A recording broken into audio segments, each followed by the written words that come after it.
네, 성도 여러분 안녕하세요. 평안한 안식일입니다. 여러분들이 왼쪽에 보시는 것처럼 이제 45주년 우리 창립 감사 예배가 이제 다음 주로 다가왔는데요. 지난주에 제가 여러분 그 단체 단톡방을 통해서 우리 온라인 모바일 방명록을 보내주시면 거기에 순서들이 기록이 되어 있었는데, 우리 다음 주 금요일 저녁에는 우리 음악회가 준비되어 있고요. 그리고 안실학교 시간에는 우리 정석진 장로님 모셔서 우리 교회의 역사를 돌아보는 특별한 안실학교 순서가, 그리고 안식일 예배 때는 우리 양완주 목사님 오셔서 우리 영어공과 함께하는 우리 연합 창립 감사 예배가 진행이 되고요. 그리고 예배가 끝나자마자 저희 교회의 그 입구에 좀 낡은 우리 간판이 오랫동안 배치되어 있었는데요. 이번에 간판을 새로 제작하게 됐습니다. 그래서 우리 교우님들이 다 같이 나가서 우리 새로 제작된 간판을 제막하는 우리 제막식이 있게 되고요. 그리고 점심 식사가 또 특별하게 준비가 될 거고요. 그리고 저녁에는 우리 전 교우가 함께 우리 45주년을 함께 축하하는, 자축하는 우리 또 우정의 날 행사가 진행이 되겠습니다. 쭉 행사를 들으시니까 기대가 되시죠? 네, 여러분 다 함께 참여해 주셔서 45년간 우리를 인도하신 그 하나님께 우리 감사와 찬양을 드리는 복된 안식일이 될 수 있도록 함께 협력해 주시기를 부탁드립니다. 오늘 여러분들과 함께 나눌 말씀의 제목은 로시 하샤냐와 기다림이라고 하는 제목입니다.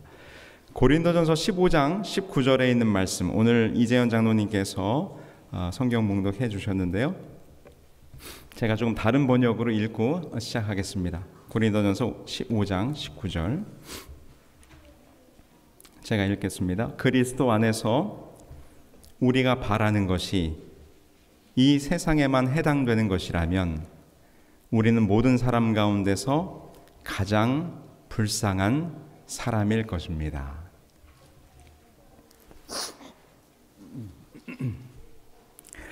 시작하면서 한 이야기를 좀 해드리겠습니다. 이 이야기가 재미있는 이야기인데요, 재미있게 들으시게 되기를 바랍니다. 미국에 사는 한 유태인, 아내를 여의고 홀로 된, 혼자 외롭게 사시는 한 유태인 아저씨가 너무 삶이 외로워서 말동무라도 좀 삼아보자 생각하고 앵무새 한 마리를 이제 입양하게 됐습니다. 그래서 이제 이 앵무새에게 말을 가르치면서 이제 앵무새를 동무 삼아 이분이 사는 거예요. 근데 이 앵무새가 사람의 말을 따라하고 그러잖아요. 근데 이 앵무새가 얼마나 똑똑한지 이 앵무새가 히브리어를 말하기 시작하는 것입니다. 그래서 이 아저씨가 이 앵무새에게 히브리어를 가르치고 토라를 이야기하면은 이 앵무새가 그 토라를 히브리어로 막 따라하는 거예요. 그래서 이제 이 아저씨가 이 앵무새를 가르치는 재미에 아주 푹 빠졌어요. 앵무새를 놓고 하루 종일 이야기를 하는 것입니다. 우리 가족이 어떻게 유럽에서 미국으로 이민 오게 됐는지, 내가 어떻게 이렇게 지금 살아가고 있는지, 어떻게 아버지가 살았고 어머니가 살았고 자기가 왜 혼자 되게 됐는지, 이런 온갖 얘기를 이제 앵무새와 이야기를 나누면서 이 앵무새와 친구가 됐어요.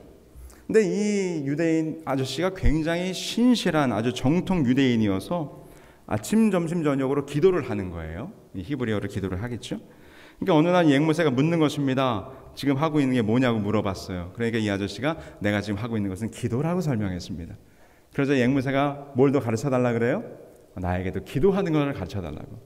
그래서 이 앵무새에게 또 히브리어로 또 기도하는 것도 가르쳤어요. 얼마나 똑똑한지 히브리어를 말하기도 하고 히브리어로 기도하기도 하고 토라를 달달 외우는 것입니다. 그래서 이 이야기 속에 보니까 시간이 지남에 따라 이 남자는 앵무새를 친구이자 한 유대인으로 인정하게 되었다. 이렇게 됐어요. 이제 그러던 어느 날, 그날은 로시 하샤냐라는 유대인의 명절이었어요. 그날 아침에 이 유대인이 이제 유대인의 복장을 하고 이제 회당에 가려고 아침에 일찍 길을 나서려고 하는데, 앵무새가 이 유대인을 불러서 지금 어디 가냐고 묻는 거예요. 그래서 내가 지금 오늘 특별한 명절이어서 회당에 간다고 이야기했습니다. 그러자 앵무새가 나도 회당에 가고 싶다라고 이야기를 하는 것입니다. 그래서 이 아저씨가 너는 앵무새 동물이니까 회당에 갈 수가 없어. 근데 이 앵무새가 뭐가 이렇게 꽂혔는지 막 세상에서 난리를 피면서 나도 회당에 데려가달라고 막 소리를 치는 거예요. 그래서 할 수 없이 이 아저씨가 이제 앵무새를 데리고 그날 로시 하샤냐 행사가 있는 회당으로 참여하게 됐습니다. 당연히 자기의 어깨에 앵무새를 앉혀놓고 회당에 들어가자 모든 사람들의 이목을 끌게 됐습니다. 특별히 랍비는 이 선생님에게 오늘 이 예배가 진행되는 동안 동물은 들어올 수 없으니까 제발 이 앵무새를 다시 집에 돌려놓고 오라고 이렇게 부탁을 하시는 거예요. 그때 이 아저씨가 이렇게 말했습니다. 랍비님, 한 번만 허락해 주십시오. 이 앵무새는 보통 앵무새가 아닙니다. 히브리어를 말할 수도 있고 히브리어로 기도할 수도 있고 토라도 암송합니다. 저는 이 앵무새를 뭘로 인정하고 있어요? 한 명의 유대인으로 인정하고 있습니다. 그래서 이제 랍비가 어쩔 수 없이 이 아저씨가 간곡하게 부탁을 하니까 앵무새를 가지고 이제 회당에 참석했습니다. 근데 사람들이 다 얘기를 들었어요. 이 앵무새가 뭘 할 수 있다고 하는 걸요? 히브리어로 기도할 수 있다는 이야기를 들은 것입니다. 사람들이 쑥덕대기 시작했어요. 정말 저 앵무새가 히브리어로 기도를 할 수 있을까? 근데 사람들이 그날 예배에 집중하지 못하고 서로 뭘 하기 시작했는가 하면 예배 드리는 동안 저 앵무새가 히브리어로 기도를 할 수 있다 없다 사람들이 의견이 분분하면서 이제 뭘 하기 시작했을까요? 서로 돈을 걸어 내기를 시작했습니다. 그리고 이 아저씨에게 이 앵무새가 말할 수 있는지 없는지 내기를 해서 이 아저씨가 그것도 받아들이게 됐어요. 이제 드디어 이 아저씨는 의기양양하게 오늘 이 앵무새가 뭘 할 것이다? 히브리어로 기도할 것이다 생각하고 예배가 진행이 되는데 기도의 시간이 지나고 성가의 시간이 지나고 랍비가 성경을 봉독하는 시간이 다 지나가도록 이 앵무새가 아무 소리 안 하고 가만히 있는 거예요. 지금 많은 돈을 걸었어요. 뭘 하기를 기다리고 있습니까? 앵무새가 기도하기를 기다리는데 앵무새가 가만히 있는 것입니다. 이 아저씨가 마음이 초조해졌어요. 어깨를 향해서 이렇게 얘기했습니다. 야 이제 좀 해봐. 기도를 하란 말이야. 그런데 앵무새가 아무 소리도 않고 가만히 어깨에 앉아있는 것입니다. 시간이 거의 다 맞춰져 가는데 이 아저씨의 마음이 초조해져서 다시 한번 앵무새를 재촉했습니다. 그러나 앵무새는 아무 소리도 못 들은 듯냥 시치미를 뚝 떼고 가만히 앉아있는 거예요. 앵무새는 그 예배가 끝날 때까지 끝내 찍소리도 한마디 내지 않았습니다. 예배가 끝나고 이 유태인 아저씨가 확인한 것은 다른 신도들과 랍비에게 4,000달러의 돈을 잃었다는 사실뿐이었어요. 네. 이제 매우 실망했겠죠? 이제 앵무새를 데리고 집으로 돌아가는데 이 아저씨가 이제 삐져가지고 침묵 아무 말도 안 하고 쭉 걸어가는 거예요. 근데 회당을 나와서 한 블록을 걸어가자마자 이 앵무새가 종달새처럼 유태교 노래를 부르기 시작합니다. 네, 히브리어로. 그래서 이제 그가 가던 길을 멈추고 이제 앵무새를 나무라는 거죠. 야, 이 못돼 먹은 새 같은 이라고 너 때문에 내가 오늘 얼마를 잃었는지 알아? 무려 4,000달러를 잃었다고. 그러면서 너가 이렇게 노래도 잘하고 기도도 잘하고 토라도 암송할 줄 아는데 왜 가만히 있었냐고 앵무새에게 타박을 주기 시작했습니다. 자, 그러자 이 앵무새가 이렇게 대답을 했습니다. 뭐라고 대답을 했냐면 이렇게 말했어요. 무슨 그런 핵머리 안 돌아가는 얘기를 하시는 거예요. 네, 핵머리 안 돌아간단 말은 제가 좀 젊은 식으로 좀 표현한 거예요. 원래 책에는 그렇게 안 돼 있는데 네, 아무도 안 웃으시네요. 네, 어쨌든 그래서 말하기를 앵무새가 이렇게 말했어요. 욤 키푸르 날에 떼돈 벌 준비나 하고 있으라고요. 이렇게 얘기를 했습니다. 아하 하시는 분도 있고요. 왜냐하면 유대인들이 섬기는 이 절기 가운데 물론 로시 하샤냐도 굉장히 큰 절기지만 욤 키푸르 날은 더 많은 유대인들이 모이는 아주 큰 명절이거든요. 근데 오늘 이야기 속에서 이제 두 명절이 나와요. 로시 하샤냐와 욤 키푸르라는 히브리 절기가 나옵니다. 여러분 이 두 절기가 무엇인지 아시는 분은 지금 아하라고 하신 것 같고 이 두 절기가 무엇입니까? 로시 하샤냐는 유대인들의 새해 첫날을 기념하는 우리가 흔히 아는 나팔절이고요. 그로부터 열흘이 있으면 무슨 절기가 있습니까? 네, 대속죄일. 그게 바로 욤 키푸르라고 불리는 대속죄일이 열흘 있게 되는 거예요. 제가 지난주에 바로 이제 예배에 등단하기 전에 저기 기도실에서 준비하고 있다가 이제 등단하기 직전에 교회 달력을 보게 됐어요. 근데 그 문 옆에 바로 우리 시조사에서 만든 교회 달력이 걸려 있더라고요. 근데 제 두 눈에 절기가 표시되어 있는 것이 들어왔어요. 뭐였냐면 바로 9월 26일 로시 하샤냐 나팔절이라고 써 있었고, 그 다음에 바로 지난주 수요일 10월 5일이 욤 키푸르 대속죄일이라고 달력에 표시가 되어 있는 것입니다. 우리가 유대인도 아닌데 우리 재림교회 달력에 뭐가 표시되어 있어요? 로시 하샤냐와 욤 키푸르가 표시되어 있어요. 사실 오늘 이 이야기 속에 앵무새 이야기가 참 재미있는 이야기죠. 사실은 이것은 뭘 나타내는 이야기인가 하면, 유대인들이 얼마나 영민하고 뿐만 아니라 특별히 유대인들이 경제에 밝고 또 탁월한 사업 수완을 가지고 있다고 하는 것을 이 앵무새를 빗대어서 찝어낸 그런 이야기예요. 유대인들을 이해하기 좋은 책이 하나 있는데요. 유대인 이야기라고 하는 책. 부제는 그들은 어떻게 부의 역사를 만들었는가라는 책이 있어요.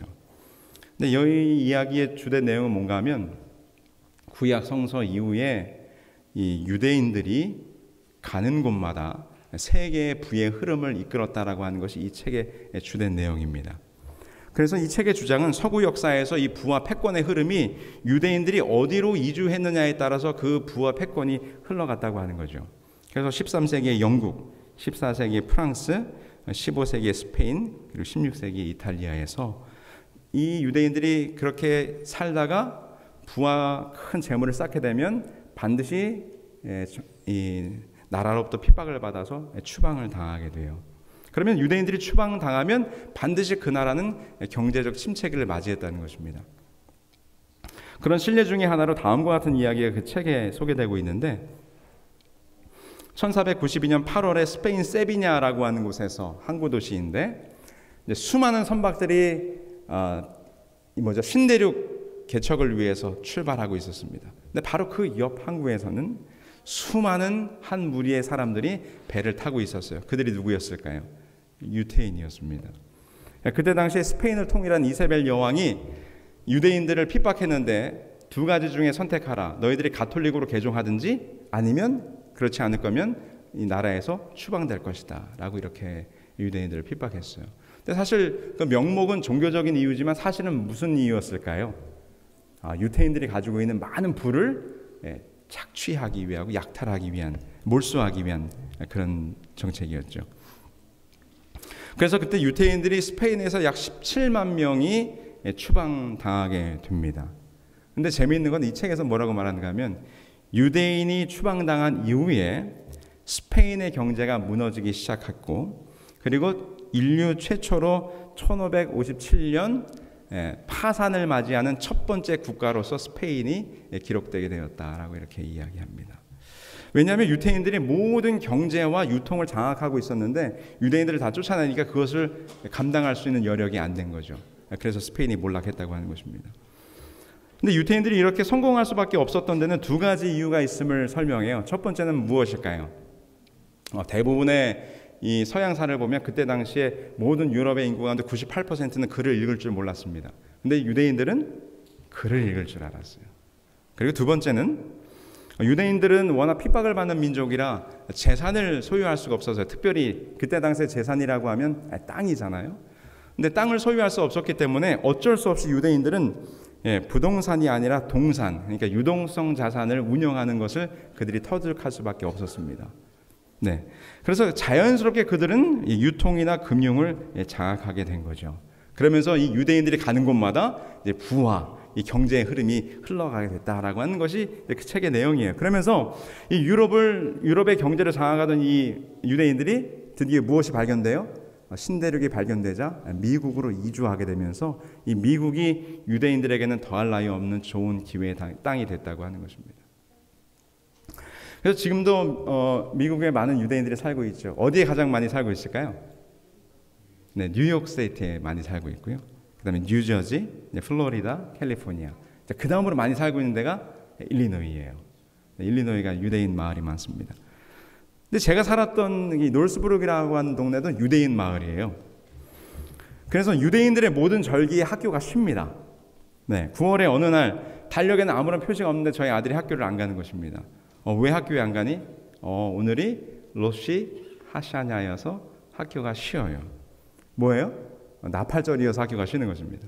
왜냐하면 거기 한 60% 이상이 다 유대인 자녀들이거든요. 그리고 또 한 주쯤 있는데 또 학교를 안 가요? 또 학교 안 가니? 네, 오늘은 욤키프르, 대속죄일이어서 학교를 안 간다고 하는 것입니다. 그래서 저희 아들이 학교에서 하교하면서 유대인 친구에게 야, 너 내일 뭐 하니? 이렇게 물었대요. 욤키프르가 있는데, 그러니까 그 친구가 아주 어두운 표정으로 메디테이션. 네, 아이들이 지겨운 거죠. 네.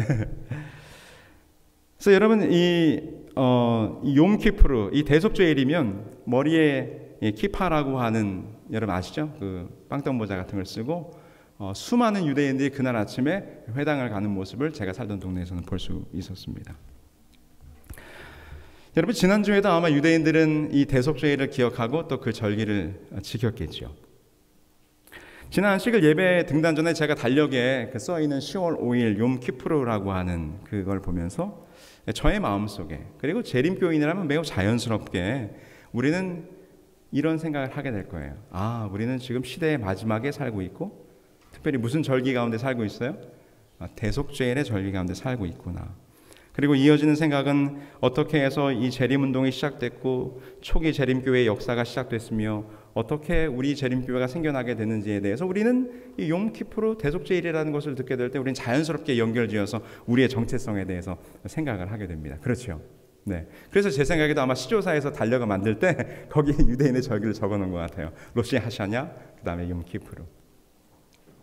자, 그렇다면 여러분들에게 질문을 드려볼까요? 우리 지난주 10월 5일이 대속죄일이었는데 우리 재림 성도들은, 우리 앤드류스 한인교회 재림 성도들은 지난 한 주를 어떻게 보내셨나요?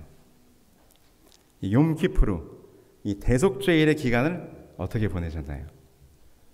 아마 대부분은 그날이 대속죄일인지 잘 인지하지 못하고 보내셨을 것 같아요. 왜냐하면 사실 우리 재림교회가 유대인의 절기인 대속죄일을 실제적으로 우리가 그날을 지키고 있지는 않기 때문이죠.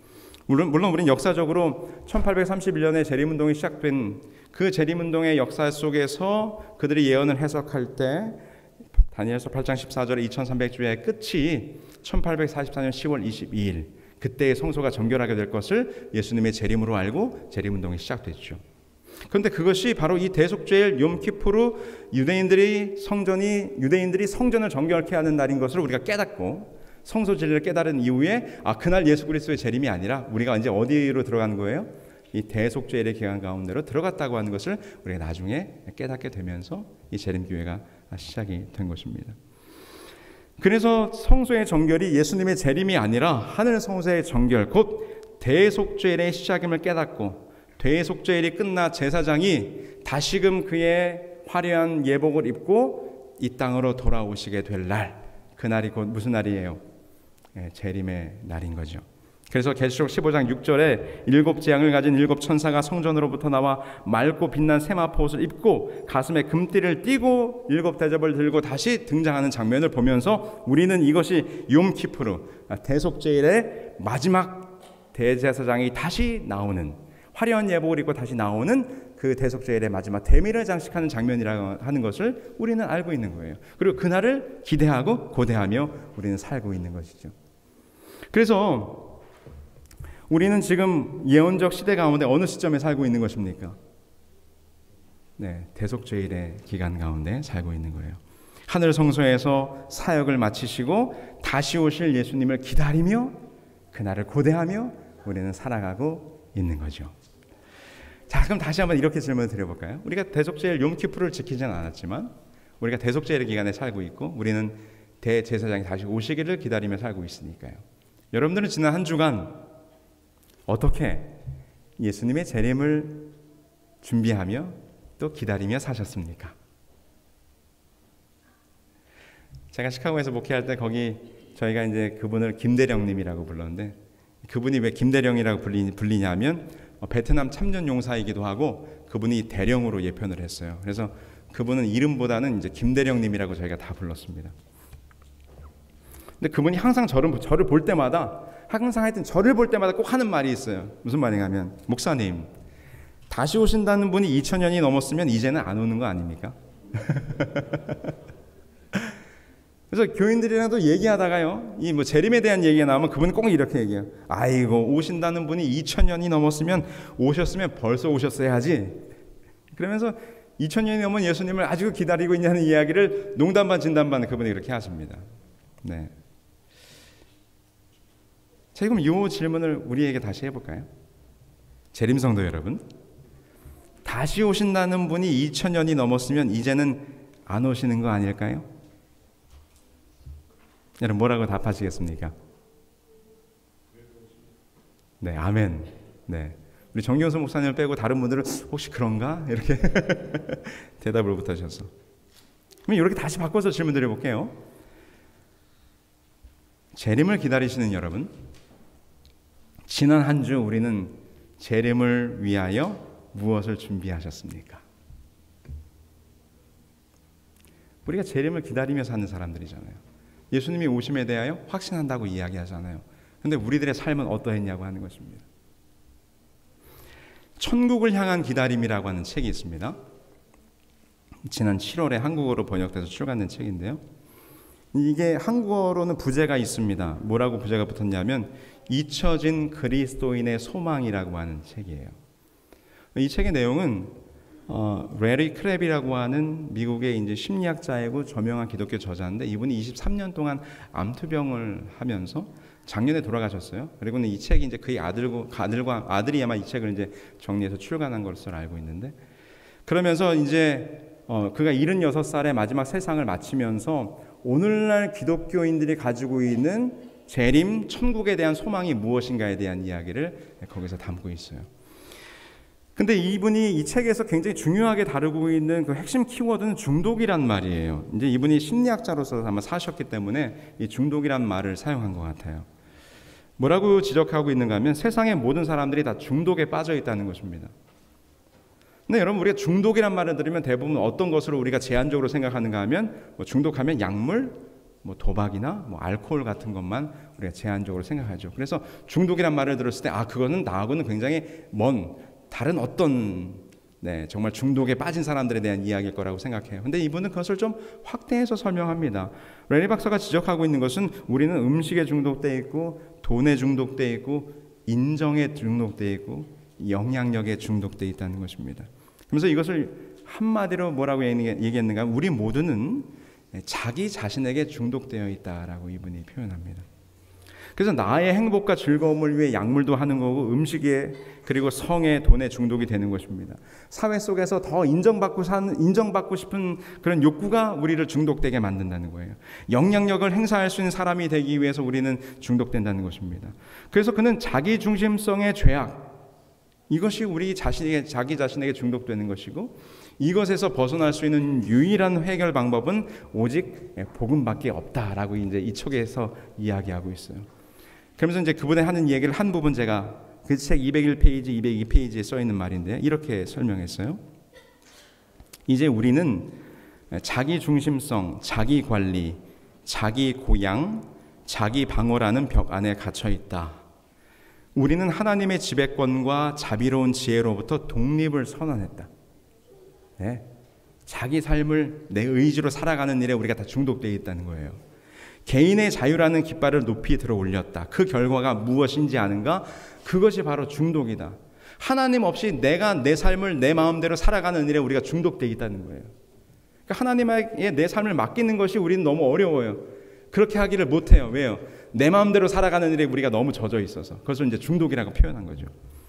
그러면서 말하기를 중독은 우리 존재에 깊이 뿌리 박힌 생활 방식이 되었고 우리를 구할 수 있는 것은 오직 복음뿐이다라고 이렇게 이 책에서 이야기합니다.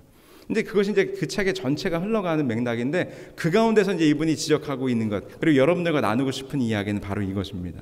이분이 뭐라고 말하는가 하면 우리 기독교인들이 언제일지 모를 그날이 아니라 오늘 지금 당장 행복해지고 싶어하는 현재의 즐거움에 중독되어 살아가고 있다라고 말합니다. 그래서 그것이 어떤 것을 우리 기독교인들에게 심어줬는가 하면 그런 중독에 빠진 그리스도인들에게 오늘의 즐거움, 오늘 내가 살아가는 내 삶에 중독된 그리스도인들이 더 이상 무엇을 기대하지 않는다는 거예요? 더 이상 내세를 예수 그리스도의 재림을, 그리고 주께서 우리들에게 허락하실 장래의 천국에 대한 소망이 우리들에게서 사라져가고 있다고 하는 거죠. 그리스도인들마저 주님이 약속하신 천국의 기쁨이 아니라 현세의 축복과 삶의 만족에 중독되어 살아가고 있다라고 지적합니다. 한 부분 또 제가 읽어드릴게요. 이분이 이렇게 얘기했어요. 요즘 기독교는 하나님을 이용해 현재의 삶이 잘 굴러가게 하는데 초점을 맞추느라 예수께서 모든 것을 새롭게 하러 다시 오시길 간절히 기다릴 열정을 잃어버렸다. 그러니까 예수님을 믿는데 그것이 예수님을 통하여 그분께서 주실 천국을 소망하는 삶으로 살아가는 믿음이 아니라 그분의 능력을 오늘 내 삶을 만족하게 하고 오늘 내 삶을 즐겁게 하고 오늘 내 삶을 행복하게 하는 살아가기 위한 수단으로 활용한다는 것입니다. 요즘 기독교는 하나님의 은혜로 현재의 삶을 순탄하게 만들 수 있는데 왜 굳이 그때를 기다려야 하느냐고 생각한다. 성자 예수께서 성부 하나님 오른편에 앉아 계신 동안 성령을 시켜 예수 따르미들이 행복을 만끽할 수 있게 주변을 바꾸어 달라고 기도할 수 있는데 왜 기다려야 하느냐고 질문한다. 제7일 안식일 예수재림교 우리 앤드류스 한인교회 성도 여러분, 우리는 기다리는 사람들이죠. 우리는 지금 우리의 세상, 이 현세의 삶을 추구하는 사람들이 아닌 것을 여러분 다 인정하실 겁니다. 주님의 재림과 그분께서 새롭게 하실 새 하늘과 새 땅을 더 사모하고 구하는 사람들이 맞으신가요? 네. 근데 이 레리 박사가 지적하고 있는 것은 그렇게 우리가 살고 있지 않다는 것입니다. 언젠가 썸데이, 그날 일어날 미래의 하나님의 약속은 우리들의 안중에 없다는 거예요. 오직 하나님께 기도하는 그 모든 기도의 내용이 하나님 오늘 행복해야 합니다. 하나님 오늘 내가 하는 일이 잘 돼야 합니다. 하나님 오늘 내 자녀들이 성공해야 합니다. 하나님 오늘 내가 인정받는 삶을 살아야 합니다. 하나님 오늘 내가 하나님의 축복을 받게 하소서. 여러분 지난 한 주간 매일 아침마다 여러분들이 드린 기도는 어떤 기도셨습니까? 오늘 나에게 축복하소서라고 오늘 기도하며 우리가 살지 않았습니까? 그것이 이 책을 읽는 가운데 제가 지적받은 거예요. 오늘 우리는 정말 무엇을 기대하며 우리의 삶의 초점이 어디에 맞춰져서 우리가 살아가고 있는가? 지금 우리가 우리의 현재 삶에 중독되어서 그날과 그때를 기다릴 필요를 잊어버리고 살고 있다는 것입니다. 그래서 이 책의 부제가 뭐예요? 잊혀진 소망이라고 하는 거죠. 그게 이해가 됐어요. 재림 성도는 원래 기다리는 사람들이죠. 기다리는 이름을 가진 자들이었는데 어느 순간 그 기다림을 잊어버리고 우리가 살고 있다고 하는 것입니다. 말은 예수 그리스도의 재림이 온다라고 하는 것을 확신하며 사는데 실제로 우리의 삶을 돌아보면 그저 오늘 매일매일의 삶을 어떻게 살 수 있을까? 어떻게 행복하게 살 수 있을까? 어떻게 이 세상에서 성공하며 살 수 있을까에 우리들의 모든 삶이, 관심이 그렇게 초점 맞춰져 있다고 하는 것입니다. 우리 앤드류스 한인교회 성도 여러분, 혹 재림이 우리에게 잊혀진 소망이 된 것은 아닌지 이 시간 돌아보시게 되길 바랍니다. 사도 바울이 이렇게 말했어요. 그리스도 안에서 우리가 바라는 것이 이 세상에만 해당되는 것이라면 우리는 모든 사람 가운데서 가장 불쌍한 사람일 것입니다. 물론 고린도서 15장은 이제 부활에 대해서 소망을 설명하기 위해서 이 2세와 4세에 대한 소망에 대한 이야기를 하고 있는 것이긴 하지만 오늘 우리가 이 말씀을 통해서 볼 때 우리는 사실 이 땅에서의 삶을 더 바라보는 사람들이 아니라 4세, 하나님께서 우리들에게 주실 새로운 세상을 더 소망하며 사는 사람들이잖아요. 근데 우리의 바라는 것이 이 땅의 삶에 모든 것이 맞춰져 있는 삶을 살아가고 있지는 않은지, 그렇다면 가장 불쌍한 사람들이 될 것이라. 여러분, 우리는 이 세상만을 바라는 사람들이 아니죠. 우리는 무엇을 기다리는 사람들입니까? 재림을 기다리는 사람들입니다. 언제일지 모르나 그때를 기다리는 사람들입니다. 그날이 올 것을 고대하는 사람들입니다. 주께서 주실 더 나은 본향을 사모하는 사람들입니다. 여러분, 재림, 그것은 더 이상 우리에게 잊혀진 소망이 아니라 오늘도 여전히 매일마다 우리들의 마음속에 열렬히 소망하고 그날을 고대하는 살아있는 소망이 되기를 간절히 소망합니다. 과인 여사께서 이렇게 말씀하셨어요. 부좌선제 289페이지에 우리가 하나님의 손에서 받는 매일의 축복들과 우리가 받는 매일의 축복들이요. 매일의 축복들과 무엇보다도 우리에게 행복과 천국을 주시기 위하여 예수께서 죽으신 사실이 무엇보다도 뭐예요? 우리가 매일 받는 축복보다도요. 무엇보다도 어떤 거예요? 예수께서 우리들에게 천국을 주시기 위하여 그분께서 희생하셨다고 하는 사실, 이것이 끊임없이 우리의 감사의 제목이 되어야 할 것이라. 화인여사께서 말씀하시기를 우리가 매일마다 어디를 묵상하라고요? 천국을 묵상하라 말씀해 주셨잖아요. 성도 여러분, 우리들의 삶이 정말 우리 재림 성도로서의 정체성을 회복하는 삶이 되기를 간절히 소망합니다. 매일매일 나에게 천국이 주어졌고 어느 날 곧 다가올 그날 예수님께서 그 날을 그 천국을 우리에게 주시기 위하여 그분께서 희생하셨다고 하는 사실이 우리들의 매일의 삶 속에 묵상의 주제가 되기를 간절히 소망합니다. 그렇다고 해서 여러분 우리가 살아가는 이 현재의 삶을 포기하라는 말 아니에요. 우리가 열심히 살아야죠. 현세도 기쁘게 살아야죠. 행복하게 살아야죠. 그러나 그것보다 더 중요한 소망이 우리에게 있음을 잊지 않으시게 되기를 간절히 소망합니다. 우리들의 매일의 삶 속에서 늘 되새겨지고 묵상되어지고 그래서 더더욱 기다려지는 재림, 그날을 고대하며 살아가는 우리 재림 성도, 우리 앤드루스 한인교회 재림 성도들이 되기를 간절히 소망하면서 오늘 말씀을 마치겠습니다.